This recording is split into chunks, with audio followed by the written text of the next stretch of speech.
Nagbabalik po ang iBalita Online. Ako po si Arlene de la Cruz. Kanina po sinabi natin, nasa loob pa ng Oblo sa Muntinlupa ay sinimulan na po ni Hubert Webb at mga kasama yung tinatawag nating proseso ng pagpapatawad. Ang Bilibid Prison sa Muntinlupa po ay tinatawag na Rehabilitation Center. Ang rehabilitasyon po sa ilalim ng batas ay sumasakop sa hindi lang yung parang pagsusuri sa kanilang sarili, kundi paghahanda rin sa pagbabalik nila sa normal na lipunan. Nasa linya po ng ating komunikasyon ngayon, walang iba kundi si Hubert Webb. Magandang gabi sa iyo, Hubert. Good din sa iyo, Arlene de la Cruz, at sa mga manonood. Yung magandang gabi po sa Oo, magandang gabi rin sa iyo. I understand na kagagaling mo rin lang sa isang media interview. But again, sabi ko nga kanina, nagsimula na yung pagpapatawad sa iyo. Kailan mo naramdaman yan? At what point nung ikaw ay nasa loob ng Oblo na naramdaman mo na pwede ko nang patawarin si Jessica Alfaro? Matagal na yun, siguro second year, third year pa lang. May mga interviews na ako, sinabi ko na yun. Kasi ang mahalaga dito talaga is to see what you have. And kailangan tayo maging masaya sa buhay natin ngayon kung alam naman natin sa aral. Kung hindi mo patatawarin yung kapwa mo, hindi ka rin makakahingi ng tawad sa kanya. Di ba po? So matagal ko na kong pinatawad. Para ako rin sa mga pagkukulang ko sa kanya, patawarin din po ako. How was life inside prison? Paano mo binuno yung 15 taon? Bagal ho ang buhay doon kasi halos wala akong magawa talaga sa oras. Pero ang maganda ho doon, kung mahaba rin ho ang oras, mas marami ka ring oras na uukulo sa kanya. But inside the prison, Hubert, diba, if I understand it right, nakalabas-masok din naman tayo dyan at nag-interview, you also built relationships with co-prisoners, diba? Yes, of course. Of course, kasi maliit na community yun lahat halos at magkakakilala. So, may mga naging kaibigan din ako doon. Paano nakatulong sa iyo yung mga nakasama mo sa loob ng Munti sa proseso ng pagtanggap mo sa lahat ng ito? Well, personally, it was on my own. Personally, it was on my own. Pag nakukulong kasi, ang normal na behavior ng tao is naghahanap ng rason, hindi ba po? Kung bakit kayo nakulong, kung bakit ganon, di ba ho? Since wala ho tayong mahanap na rason na nakakapaglubay o nakakapagaang ng loob natin, you have to read the Bible, di ba? Doon ka lang makakakuha ng inspirasyon o ng kasagutan kung bakit nangyayari yun o kung nanlakas ba kung bakit nangyayari yung mga bagay-bagay na yun. Lahat after the decision of the Supreme Court, ang gusto ng malaman ng lahat, ano ba talaga ang totoo sa kwentong ito? On your part, anong gusto mong sabihin tungkol sa katotohanan, sa paghahabol ng katotohanan? Ang katotohanan, simple lang. Nasa sa amin po yun. Kasi hanggang ngayon open naman kami dun sa passport namin, sa documents namin, sa FBI report, sa lahat yun na pwedeng suriin ng maski sino man para hanapin natin kung talagang may kasalanan ako dito o wala. In fact, it's a challenge to anyone who disbelieves or does not believe that wala talaga ako dito. We are open to your opinion as long as naman maging intellectual tayo dito. Paano ho ito? Tingnan niyo muna kung ano yung sinasabi ko, kung totoo ba to o hindi. Kasi huwag natin kakalimutan, ang kalaban namin dito, isang tao lang na sinasabi po na nakita niya po ako na ginaganon yung babae. Ang masakit dito, paano naman natin paniniwala ng salita ng isang umaamin na drug dependent, di ba po? Ngayon, kung magiging gano'n ang basihan natin sa buhay, paano lang ho pag isang tao sinabi, ikaw pumatay sa gano'n? Paano na ho ang laban natin dyan? Di ba po? Alam mo, Hubert, itong kasong ito, nasubaybayan ko itong mula sa simulaan. And one point about this case na hindi ko malilimutan, nung nababanggit yung mga pangalan nyo na talagang lumutang na si Jessica Alfaro, inilutang ka ng ama mo, si former Senator Freddie Webb. Isa yun sa mga, sa tingin ko, naging matibay mong suporta talaga. Your parents, your family. Yes. Unang-una, our family has been God-fearing since day one. And being God-fearing, meron tayong mga kailangan prinsipyo na sinusundan, di ba po? Huwag natin kalimutan na sinukuho ako ng ama ko. Hindi ho kami na-aresto. Hindi nga ho nila alam kung nasan kami. Hindi rin ho nila mahanap kung nasan kami noon kasi po, yung mga hinahanapan ng lugar, puro mali. So, kami po yung kusang palo nag-volunteer because we believed that God, if you are faithful to God, and He will be faithful to you.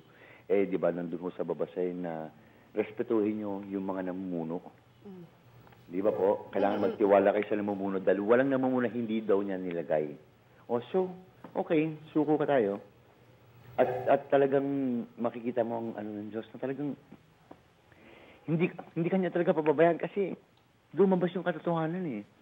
Yun lang talagang mahalaga. Natagalan man, pero pinapakita ng Diyos, if you are faithful to me, I am faithful to you. Alam mo, dun sa 15 taon, I know for a fact na hindi ka naman talaga totally nahiwalay sa iyong pamilya because the support system patuloy naman habang ikaw ay nasa loob ng munting lupa. Pero sa pagkakataong ito, maybe you have not thanked your family enough. This is your chance. Talk to your family. Nako, I have thanked my family since before. In fact, in all my interviews, sinabi ko, the first source of my strength is God. Second is my family.